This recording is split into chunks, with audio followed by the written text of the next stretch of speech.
Just some quick background or some news on some of the activities that we've been doing. This week, the Caring for Country music competition winners were announced. We had winners from each of the northern states and territories, as well as diversity of song genres. We also had nearly 500 people vote in the People's Choice Award. If you are interested in learning out more about that event and to hear the songs, please head to the Animico website and you can go from there to the Caring for Country music website. This is the second to last Lunch with Leaders event for the year. Our final event will be held next Friday, the 5th of December at this same time. The session will be presented by Dante St. James, who will take us through some AI programs that can help you to utilise AI more efficiently and effectively. And for those of you that may have not been on our email distribution list yet for future events, if you would like to be added, please feel free to reach out to me or directly to nabs@aff.gov.au to find out more and to be added to that list. Now, just a very quick one. Today's session may trigger some of those who are in attendance. If you find yourself triggered, please reach out to me so we can make sure that we can support you in every way that we possibly can. At the end of the slides, there will also be some information on potential contact organisations who may be able to provide you with support and information. So now I'm going to introduce our wonderful presenters for today's presentation. Firstly, Kylee St. George is the Director of Nursing for the Division of Integrated Care at the Top End region of NT Health. With a clinical background in emergency nursing, she is deeply committed to fostering compassionate trauma-informed care across all areas of health. Her leadership in addressing domestic and family violence began in the emergency department, where she and her colleagues developed and implemented innovative intervention models recently recognised with a Chief Minister's Award and soon to be published in peer-reviewed papers. Kylee believes courageous conversations are the foundation of meaningful change. Her work focuses on empowering everyone, clinicians, leaders, and communities to recognise their role in creating safety, changing the behaviours of those who abuse and use violence, and acknowledging the strength and resilience of victim survivors. Detective Superintendent Kirsten Engels currently leads the Casuarina Division of the Northern Territory Police Force. Having served in New Zealand, Queensland, and now the NT, she's seen as the domestic, family, and sexual violence looks the same everywhere. It crosses borders, cultures, and communities. Kirsten developed the NT Police Vulnerable Persons Interviewing course to strengthen trauma-informed investigations and support for victims. She believes that courageous conversations are essential to change, even though holding them can be uncomfortable and confronting. Real progress, she says, begins with the courage to have them. And I'd like to welcome Kylee and Kirsten. Thank you so much for coming today. Thanks, Anne. It's really good to be here today. As everyone knows, we were planned for last week, and little old Fina came across and got in the pathway of a number of us up here in the Top End. So it was really great to be able to reschedule so quickly. So I'm going to start off with the first slide.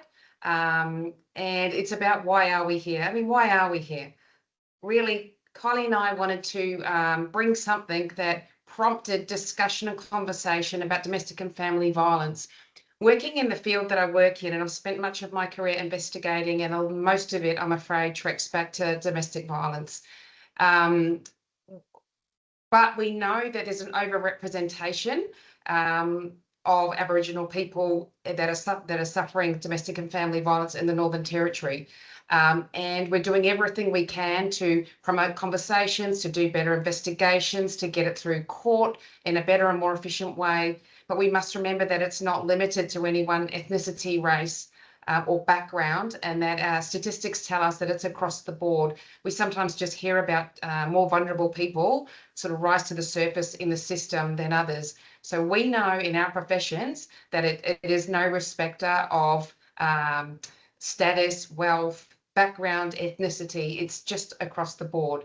So today's about courage, and not the dramatic movie kind, but the quiet human courage it takes to lean into a really difficult conversation. Courage to ask a friend if they're really okay. Courage to check in on a colleague when something feels a little off. And courage to name what we're seeing, those subtle signs of coercive control, or the shifts in behaviour, or that little bit of isolation that you're noting, even when it feels really uncomfortable. So domestic and family violence doesn't always show up as bruises. More often it shows up as silence. And the most powerful thing that we can do is break that silence early, but with compassion and with care. So courageous conversations aren't about confrontation, they're about connection. They can be the moment that someone realizes they're not alone and they can change the trajectory of a life. So that's what this is all about. So we'll start off with the next slide talking about a few statistics. Look, we know statistics can feel a bit like background noise. We've heard so many numbers that I fear we've become desensitized and we stop hearing the true impact.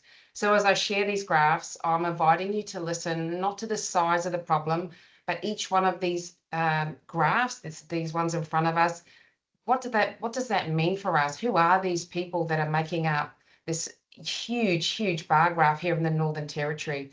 They're our colleagues and our friends and our community and our leaders. It's all of us. There's someone from each, part of society is represented there in that bar graph. And as you can see right there, the Northern Territory is leading the way. Now, you will get told across the board that we have a much broader definition in legislation of domestic violence. So we're always bound to have higher figures. For example, in some jurisdictions in Australia, domestic relationship really means what it sounds like: intimate partners, perhaps going up, down, or sideways one step, grandparents, children, brothers and sisters. In the Northern Territory, it's far wider than that. I won't go into it because it's quite complicated, but it means anybody, cousins, second cousins, anyone you've ever lived with, any children of anyone that you've ever lived with. It's so broad. So for that reason, it always looks like we're flying ahead. But if I go to the next slide, sorry, there should be one back. Oh, okay, it should be one more in the middle there, straight after, before that one. All right, we'll leave it there. So if we go back to the stats one, you can see what I was going to show you is there's a slide that shows that our trajectory is getting steeper. So we're not staying the same as the other jurisdictions. We're actually taking off in the wrong direction northward. That little blue graph that you can see above the bar graphs, they are that shows us, that's the one that shows us our figures here in the Northern Territory over the last few years. And you can see there in 2025 a little bit of a softening.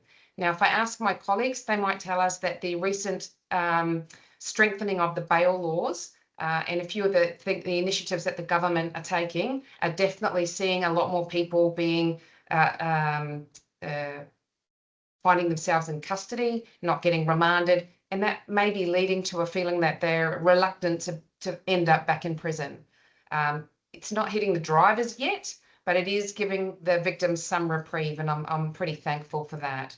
So that's enough for stats for now. So understanding the need for the conversations. So we've got a scary figure there of only 16% of women who experience intimate partner violence contact an agency for help.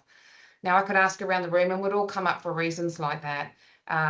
But we know that there's fear. We know that people aren't ready to leave. The first time something happens, somebody may either be shocked into leaving, or they may start a pathway of getting, desensitization to the behaviors, or it may be so insidious that people don't even know that they're in a domestic and family violence situation until it's, I wouldn't say too late, but until it becomes abundantly clear. It's a bit like the frog in the hot water. It starts off cold and slowly heats up, and before they know it, they're cooked. Women are more likely to talk to someone else about a violent incident than they are to tell police or contact a specialised agency. And probably even more so in being that the Northern Territory is a mandatory reporting jurisdiction, which means when we're told about it, we must do something. We can't do nothing. So, these conversations that we're talking about today, they're far more likely to be where it comes out than me getting a call to the police communications centre. Look, we may think the problem will work itself out. This is my 27th year of policing. I have to tell you, it doesn't usually end that way. In fact, I've really heard it. There's normally a bit of a low point, rock bottom, or something major that happens to change the trajectory. I don't say the relationships can't continue on, but I'm saying it doesn't normally just work itself out with some sort of intervention. So we've got a lot of different types of abuse. I won't go through each one, but enough to, the very obvious ones are physical violence, sexual violence, even psychological is becoming a little bit more well known. But there are so many different faces of abuse, and coercive control became an everyday topic when we listened to the story of Hannah Clark in Queensland. She was one of the great instigators of this conversation. Now, as far as I'm aware, her partner did not lay a hand on her until the day that he murdered her and her 3 children. So that's pretty heavy, but it's really important to understand, if you don't know already, that bruises and physical violence is not the only way that someone is abused. In fact, if I had it my way, I would immediately change the terminology from domestic violence to family harm. Domestic violence suggests there needs to be an overt action taken. Family harm is far broader. I've taken a complaint off a woman. It took me hours and hours to take it off her. And as she spoke to me about what was going on, it became even more abundantly clear to her the behaviors that she was experiencing, the silence, the scathing looks, the comments about the way she dressed. She would go out for a meal and be told that she didn't have to eat everything that was on her plate. She would come out wearing a particular outfit for a night out and be told, do you want to rethink that? She was told during conversations later that if she didn't have anything intelligent to say, please refrain from talking because she was making her husband look stupid. That's, if that's unwanted and making someone feel terrible, then that's an abusive style of communication. Absolutely. Financial abuse, dishing out money. I mean, Kylie's going to talk to you about understanding the difference between behaviours that are abusive and behaviours that are not. I'm just alerting you to the fact that all of these things can be put together and come up with something that looks strikingly like, or is, domestic and family violence. So what happens when abuse is reported? So for me as a police officer, it can be done in person at a police station, or it can be done by phone, calling through the communications centre. Attendance by police, this is a really interesting one. And if you've got any questions, please put your hand up, because I'd really like to spark some conversation on this one if it's bugging you. If I ring up, and this may be a question from somebody, if I ring up and report coercive control, and my husband, isn't, or my husband or partner, let's not say husband, let's say partner, is either sex, is treating me in such a way, and I want to know whether it's abusive or not, are we going to send police around in uniform to knock on the door and, alert that partner that, hey, listen, your partner's called and call police? There may be that case. There may be. We as police officers in a mandatory reporting environment have to be very, very careful about what we do or don't go to. As you can imagine, there's risk we will absorb and risk that we won't. If I think that someone is going to get harmed without intervention, then we're probably going to intervene. How we do it and the training we get is probably the next question. And I was sitting in the domestic and family violence unit for quite a long time, well over a year and a half. We worked very, very hard to get some upgraded training to improve the way that police were interacting with victims, offenders and witnesses of domestic and family violence. That doesn't mean we're getting it right every time, but hopefully you'll start seeing a bit of a change in the understanding and the way that we deal with that. But there is a real hook point there on police attendance. Has anyone got any questions that they want to raise on that one? There's always a way to anonymously report domestic and family violence also. You don't have to be, we're not going to come to you. If you say, I don't want to, I can hear the neighbours, or it's my auntie or uncle or whatever, we can definitely keep someone anonymous. If we felt that yours was the most critical evidence, we may say to you, hey, listen, we don't have much without your evidence. Is there a chance you'd rethink? And we'll go through with you the options of providing that evidence. But you're more than welcome, if you're reporting DFV, to say, hey, listen, for my own safety, I really need to keep this anonymous. We'll talk to you if we think that's going to be detrimental to the case. Okay, next one.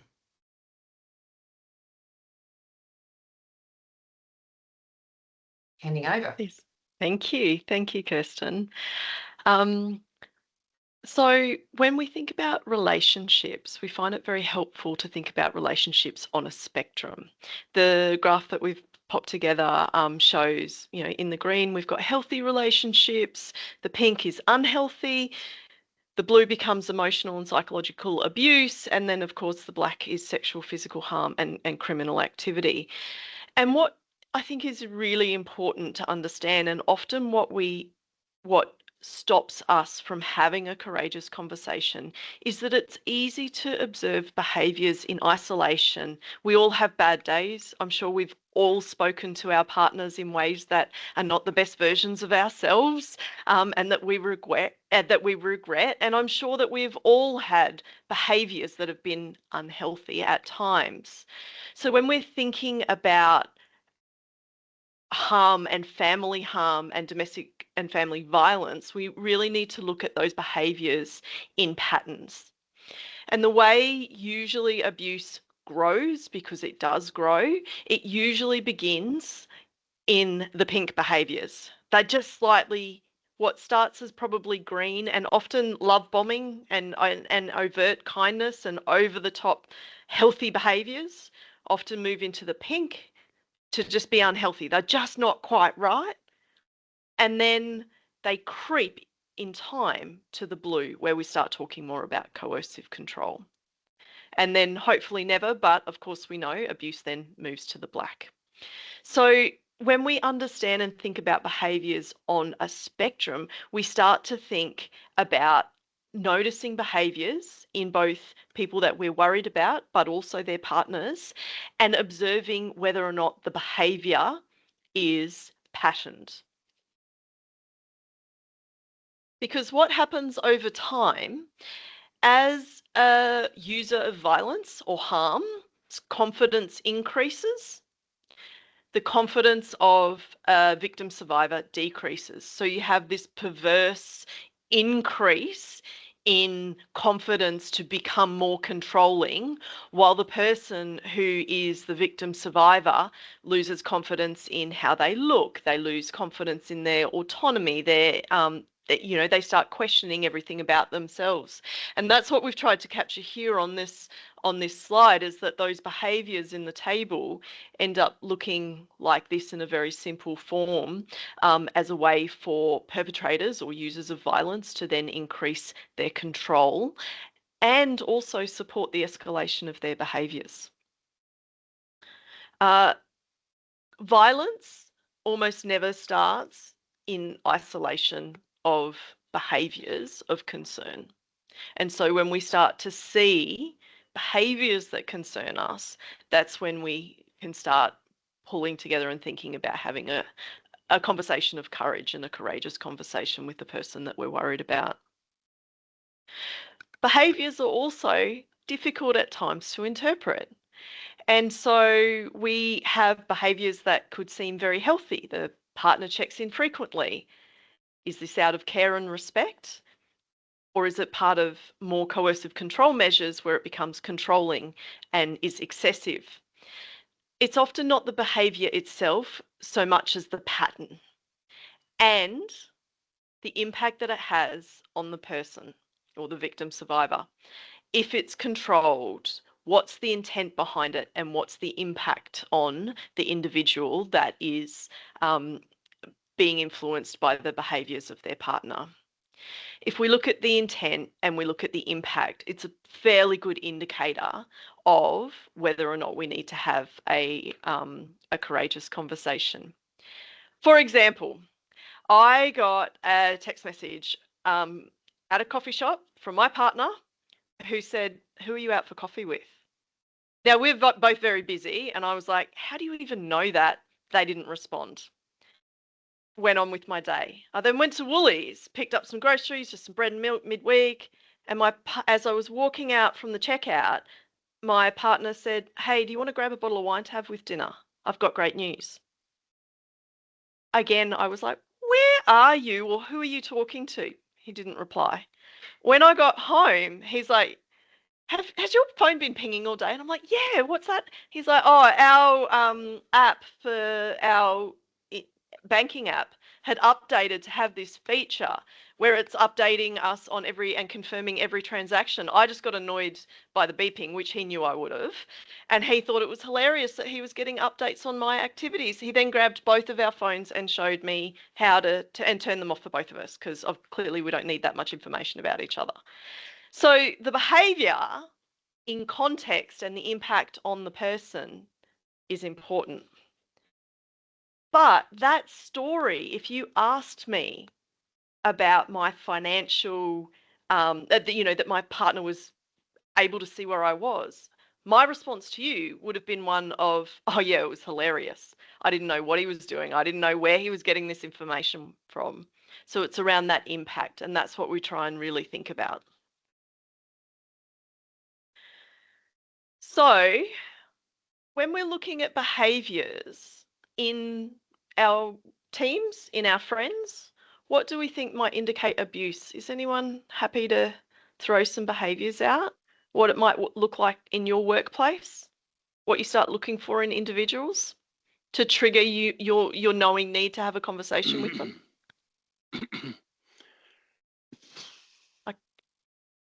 David, did you know? Anne? Perhaps someone who overreacts or gets angry really easily. Yeah.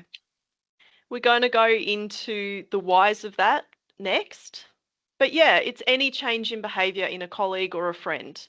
When people become either really sensitive to feedback, or their physical appearance changes, or they become really disengaged from the workplace in ways that they previously would, are all signs that we might need to pull them aside and have a chat with them about what's going on.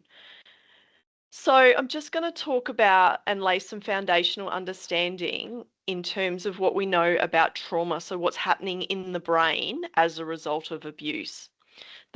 And then we'll link it through to how we have the conversation, because I think it's very important to understand why people's behaviours change, and therefore how do we make an environment that is safe to then have a courageous conversation. So what we know about trauma is that it triggers within us that trauma is not a particular event that happens, it's how our body processes that event.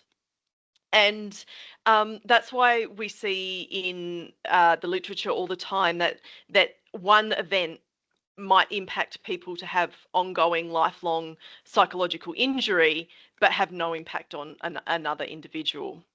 We know that we have essentially 4 or 5 innate responses to trauma: to fight, to flee or take flight, to freeze, and increasingly literature around to fawn.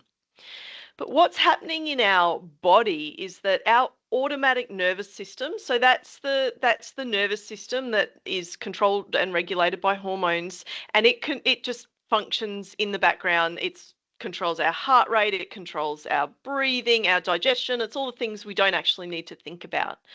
When we are exposed to trauma, and that's the system that gets activated. And it gets activated through a hormone that I'm sure we're all aware of called adrenaline. So adrenaline increases our heart rate, it puts us on alert, and it's that hormone that we need to run from tigers. So when someone is exposed to trauma, what we know is that they have this response. Adrenaline turns, all of your alertness on, and cortisol keeps it on. And what happens when it's activated is that we naturally ebb and flow, because we use adrenaline all the time. We'll use it to, run up hills, all sorts of things. And it creates a pattern where it increases. But when someone's traumatized or has been exposed to trauma, what we see is that their system's ability to regulate in a way that is the same as someone who is not traumatized or not been through a traumatic event becomes dysregulated. And the behaviors that we see are things like that oversensitivity to events, 0 to angry, or 0 to crying immediately. These can all be signs of a dysregulated system. So if we know this about the human body, then we can also use it to prepare for a conversation that makes it safe for the person that we want to talk to. So the things that we need to think about is if adrenaline is keeping and having our autonomic nervous system activated, how do we counteract that and bring in those same human functions to then calm our system? A really great technique to do that is controlled breathing. So if you ever need to recover from a heightened event, we do it very commonly in exercise where we start deep breathing. We want to inhale, usually for 3, and so long as we're exhaling for longer than what we're inhaling for, it's a biological way in which we can reset our parasympathetic nervous system. And the key for this is that people have mirroring behavior. So if I'm calm and regulated in your presence, you are likely to mirror my behavior. And that will, if I start deep breathing, you will also mirror my behavior. We see this a lot in child development as well. How many times have we heard that if we're parents and we become escalated, it's better to actually just walk away? Once you've calmed down, then come back and deal with the tantrum or the situation. It's exactly the same principles works for adults. So we need to breathe, we need to reset our vagus nerves, and we need to make sure that we're going into any situation calm, because the person that we're talking to will mirror whatever we take to that table. So the goals of our conversation, I will hand to Kirsten. Thanks, Kylie. And I think we're back one is planning. Just thinking about those conversations that Kylie was talking about, I reflect back on, different times of my life and different things in my life, and the conversations I've had. And I just get you to sit there and reflect on conversations that have gone well or not gone well. I have 3 children, and I can't say I ever planned for the conversations with them. I can be a little bit fiery at times. And I know that, my son he's just finished year 12, my last child. He's been at home for like 1 week, and I'm already coming home saying, you know what, I'm so sick of you mooching on the couch. How about you pull out the vacuum cleaner? I find myself every time I speak to him saying, oh, look, I love you, you've done so well, but can you pick up your clothes?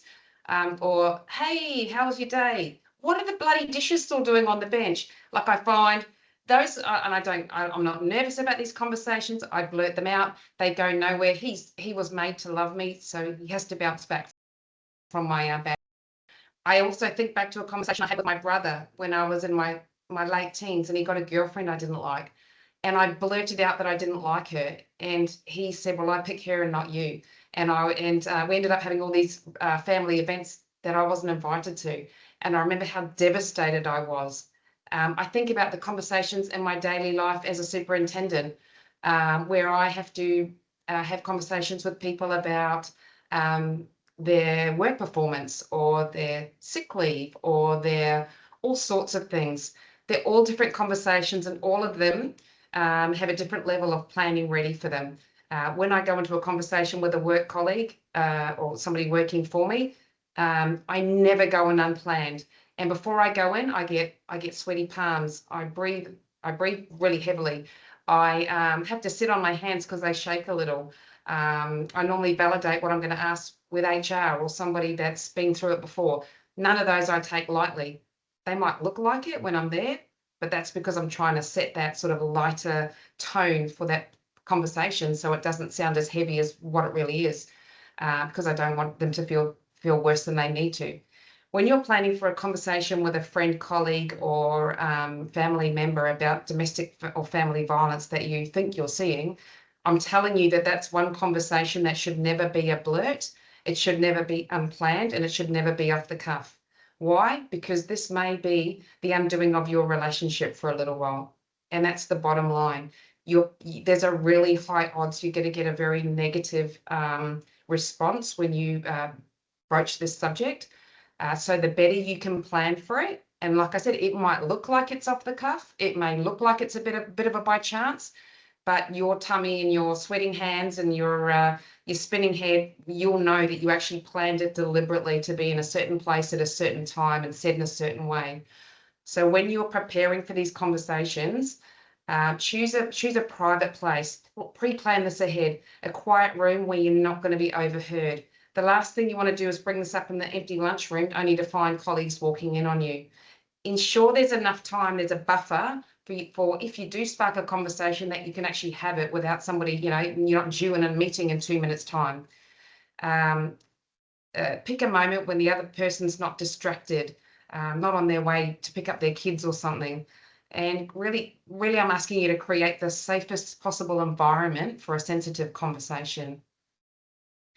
And if we go to the goals, the goal is to simply open a safe door, really. All those points are there, but it's simply to open a safe door, letting that person know they're not alone and someone is available to talk to them when they're ready.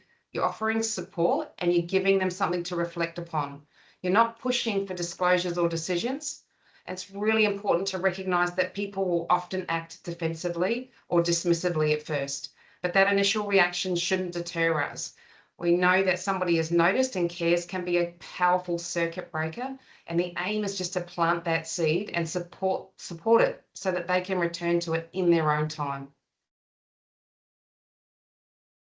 So the next one is planning that first question. So we said at the start that I've been involved with the creation of a vulnerable person's interviewing course, and I draw this slide from working with the psychologist at Deakin University and the strong evidence base that this first question that you ever pose to somebody is really critical. That again, you could practice it 50 times. The other person's only going to hear it once, so don't feel silly if you're practicing it with somebody or in front of a mirror, because it's in the heat of the moment. It's hard to let it flow. So the more you've practiced it, the better it's going to come out without sounding accusatory or too hard, too dismissive.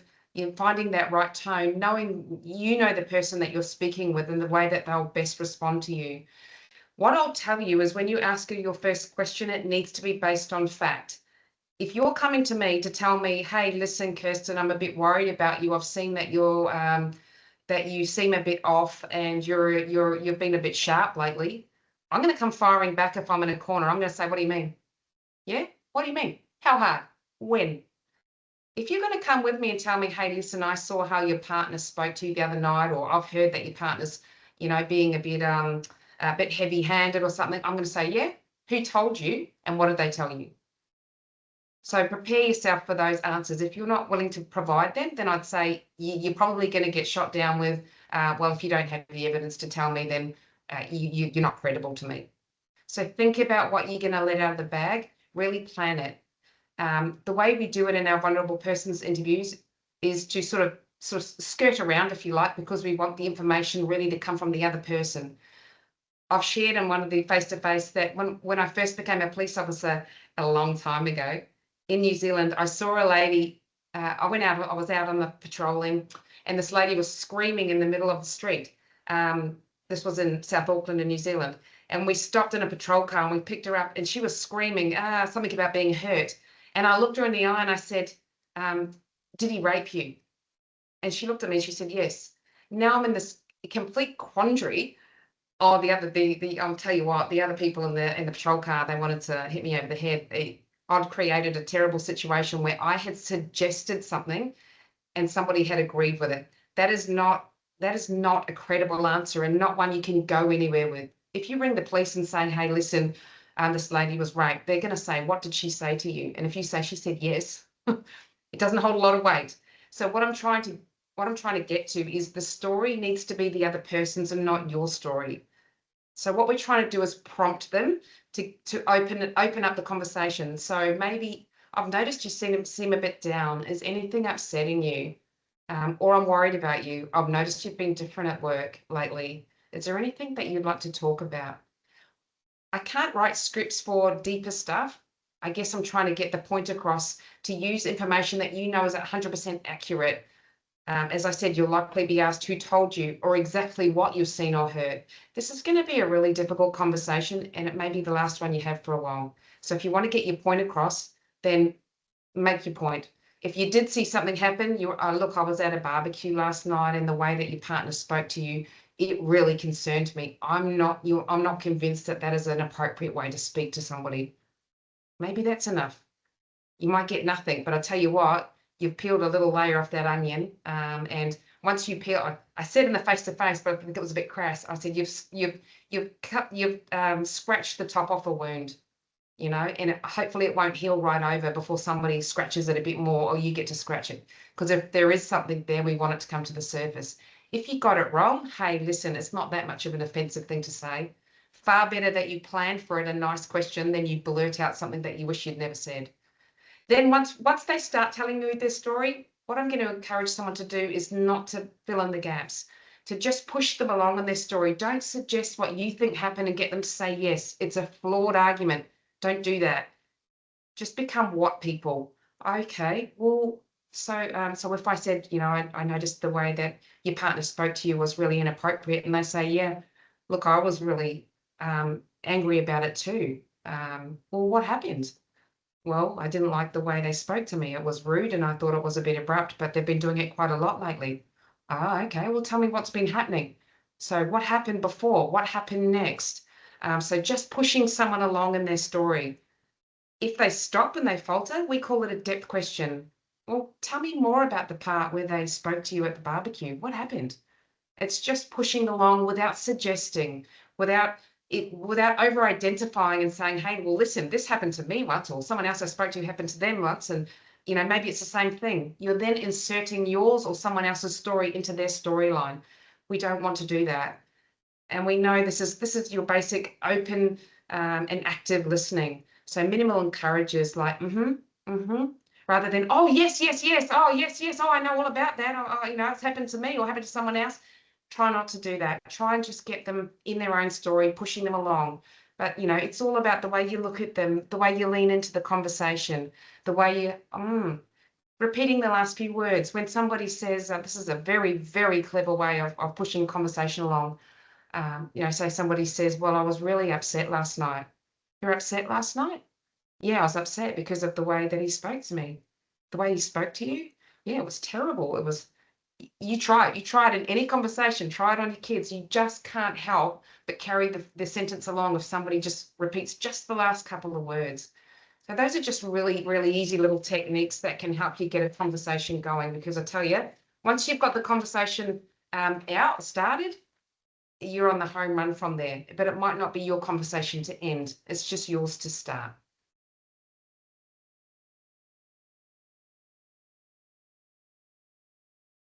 Thank you. So to follow on from Kirsten, we thought it was really important to talk about how to have trauma-informed conversation. Now, when I first started practice as an emergency nurse, trauma-informed was not a concept that existed. So this is now how we know to do best practice. And it's an assumption, trauma-informed care and trauma-informed conversations are an assumption that we do not know what's happening in someone's world.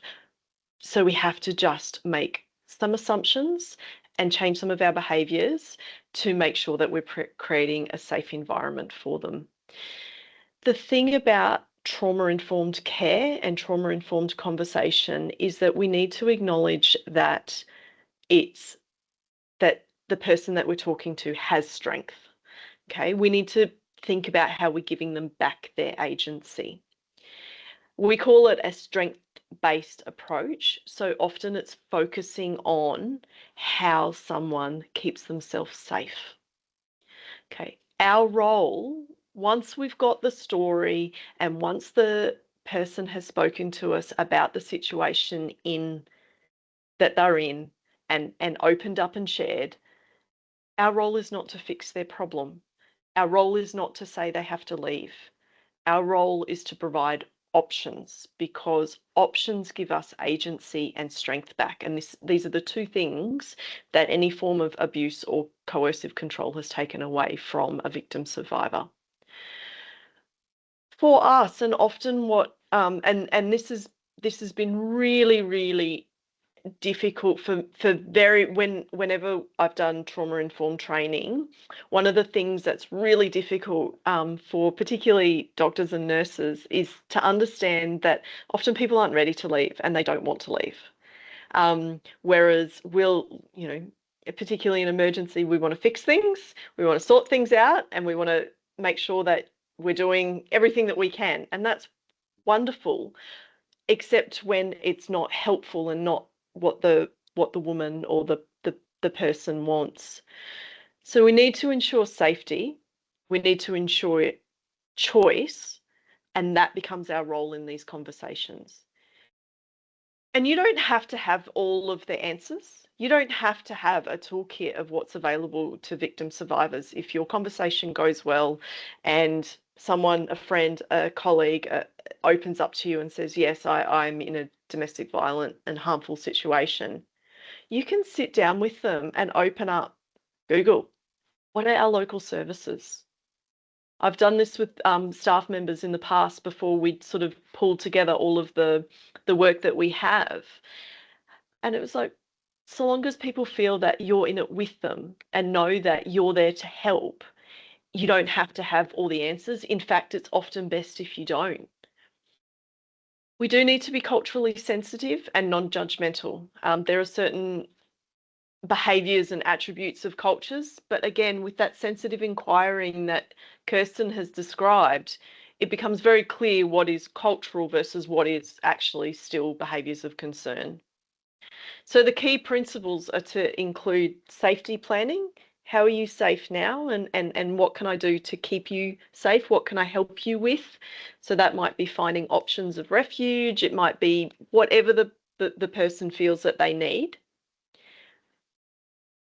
But safety also that you are a safe place for them, that they can come to you and say what they need to, and you will be there with that listening ear. That not, well, I would, or I know someone who did. It's just that listening ear. Choice and options, not directives. Collaboration, how do we work together? How can I help you with this? What's out there that we can link into? But the key to all of it is making sure that whatever you are suggesting when it is time for you to speak, that it's about acknowledging that someone has their own strength and that we need to build on that. And it's tricky. It's difficult. So the response, yes, the person may deny that there's an issue or downplay it is often the case. It's like, oh, yeah, it's actually not it's not that bad. Yes, it's not okay, but it's not that bad. We need to respect privacy and we don't need to force them to discuss it if they're not ready. We can finish the conversations with, well, I'm here. Just know that I'm here. We might just also then be that early intervention where we're planting the seed. I've noticed these behaviours, and you might not be in an abusive relationship, and that's okay. But these behaviours are not okay, and I just need you to know that I'm here, and it might be enough to just plant the seed. I have also spoken to staff members who have just absolutely used it as the opportunity to say, oh, thank goodness someone noticed. Yes, I'm not okay. Okay, what do we need to do now? I think we also need to acknowledge that some women particularly don't want to leave, and we need to be prepared for conversations that are defending the user of violence. And that's okay too. We're just there to listen. But the way that we listen is important. And we must understand that women may not leave. They may never leave. They may absolutely choose never to leave. Abusive relationships are really sinister in there is love and affection for this person. That came from somewhere. That's why you are in a partnership. So unpacking that and realizing that also their behavior towards you and their abuse towards you is very, very complex.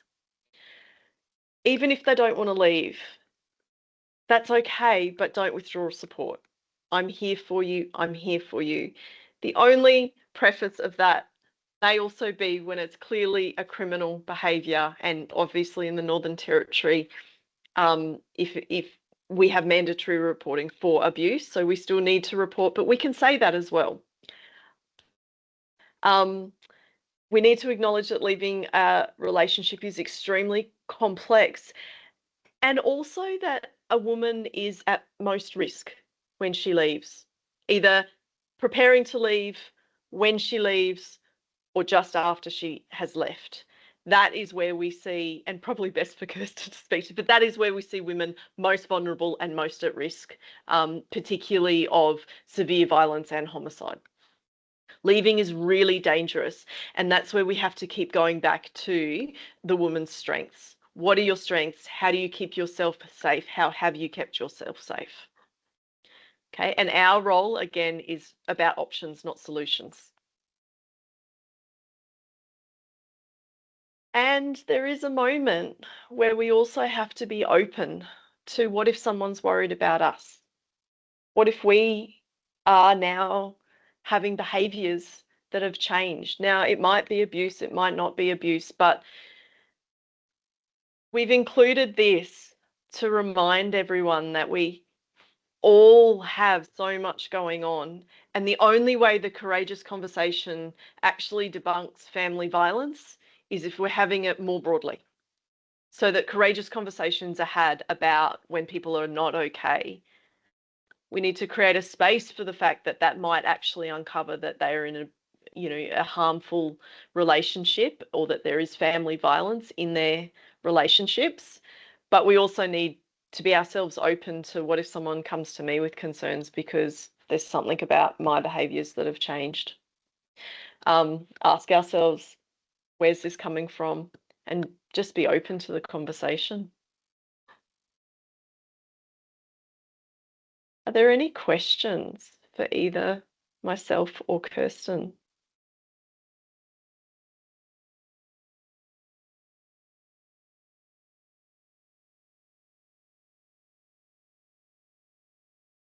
Kirsty Richards. That was wonderful. Thank you. I just had a query around children. Like, how do you manage a child in a situation where they may be living with a parent and they're kind of stuck between a rock and a hard place, where they may not feel empowered enough to report, and they might be negatively impacted if they do so, and of course they're young too, so they may. I was just interested, it's, there's the adult scenario, but there's also the children that might be involved in these situations. Do you want me to start on this one? Yeah, do you want to start first and then Yeah. Yeah, thanks. Great question. It's always a case by case. Having worked in the Child Abuse Task Force for so many years, we would get children spontaneously disclosing at school or to a friend or to a neighbour. The first thing we would do as police is go out and speak with that child. But there are legislative protections where we think that a child is disclosing about the very environment that they're going home to, that we don't actually have to seek permission to go and speak to them. So in those cases, and I've been to plenty of those, we'll find a way to get hold of that child through the person they disclose to normally. For example, if it's a let's say an auntie, we'll set up an appointment with that child. Now, we don't rush in and take interviews straight away, because we actually have to really think about the safety of that child and whether they've got somewhere safe to go home to. If we thought that what they were telling us didn't amount to anything where we could remove the child, or there was no way to take them away, and maybe let's just say that their mother was the victim and it was clear she was unwilling to go, then we have to reach into our brothers and sisters multi-agency in the Department of Child and Families and talk about the best safety plan. Nothing's done lightly. Nothing's done with a general duties response straight up. We're going to figure out how to do this. I guess it's just important to know it's case by case, and that it does go through central intake. If it wasn't going to a police area, I can imagine trying to speak to a child out of a police sphere. And I guess it's just taking really care. If they've got to go home to an environment that's not going to change, even though they've told you something, there's that unfortunate decision that has to be made as to whether they're safe to be in that environment for a bit longer while you seek further help, or whether there needs to be immediate action. I just don't have a golden answer. But same with the questioning. You know, we don't want you to become police interviewers, but certainly asking a child and saying, you know, the last thing you want to do is contaminate a child's story. So it's like, what's been happening? Just become what people, what's happening? Tell me more about the part where you said, you know, dad was yelling, or tell me more about the part where you said mum was hiding, or and gather enough to make an informed decision. Don't shut them down. You need to get to a point where you decide to go to the police, whether you decide to go to the department, or whether it's just a conversation that needs to be, you need to just sort of stop there, go and ask somebody else, and, you know, do I meet with this child again tomorrow? It's really difficult. Yeah. I wish I had a more solid answer, but it really is that case by case. No, And thank you. I think in the context where it's not overtly a criminal matter, it's just maybe an environment that the child has said is not okay. It comes back to work with the child on options. It's like, okay, well, you know, what can I help with, or what do you think would be a good way? It's the principles become the same. You don't have to have all the answers going into it. You just have to have the principles of the conversation of what am I trying to achieve? Safe environment where the child will come back to me, and also what can, depending on the age of the child, of course, but what can a child do? What's within their sphere to keep themselves safe? And also what other agencies, we often see things through the ED, and, you know, it's around knowing where to reach into as opposed to being an expert in your own practice. But a great question, thank you. Kylee and Kirsten, I have a question while we're waiting for someone else to jump in. You mentioned in the presentation that often people won't disclose during that first conversation. What do you do in that instance when they don't? And particularly in the workplace, we have to continue to work with them. What approach do you use? And, you know, how do you continue, you know, to work with them effectively and professionally? If it's a link. Yeah, so I'm happy to go first, Kirsten. So for me, I'm just honest about it. Like, I made a promise to myself that if I ever saw behaviours that worried me, I would be courageous and brave to have the conversation with the person I was worried about. And if that doesn't apply to you, then, you know, my apologies for misreading, and I hope that that doesn't impact our relationship. And you just be vulnerable and honest. I think people are very forgiving, even if you get it wrong. People are very, very forgiving if you're coming at it from a position of kindness and a want to do better. Yeah. The only thing I'd add to the end of that is, you know, if you could say, look, I know this has got the potential to make it really awkward between us. I really hope that doesn't happen. But if it does, I had to be true to what I thought. And, you know, I apologize if it's really made you feel uncomfortable. That's not my intention. Like you say, just be open about what you're feeling. It is what it is. It is what it is. And these are uncomfortable conversations. That's why we shy away from them, because it takes courage to actually put the fear of it getting done poorly or wrong to the side. That's why it's a courageous conversation, because we're fearful that we're going to get it wrong. We're fearful of what a person might react to, and that we won't get the conversation. And the conversations can be a bit clunky. That's why say less, ask open-ended questions, and just try and be as calm as possible and as regulated as possible. And just, if it's coming from a place of kindness and good intent, it'll work out fine. Thank you. Any other questions from our participants? We've got some really great comments in the chat for you ladies, which is lovely. If we don't have any other questions, I'm going to thank you, and I'm sure everyone is joining me in very much thanking you for your time today and for a really insightful and valuable conversation to have. Yes, I've got some claps on the screen, which is amazing. Like I said earlier in the session, next week we have Dante St. James joining us for a conversation on AI. So it would be great to see as many of you here again for that next week. Otherwise, have an amazing weekend. And thanks to Kylee and Kirsten for coming straight out of the cyclone and joining us today. So thanks so much, ladies. Really appreciate your work.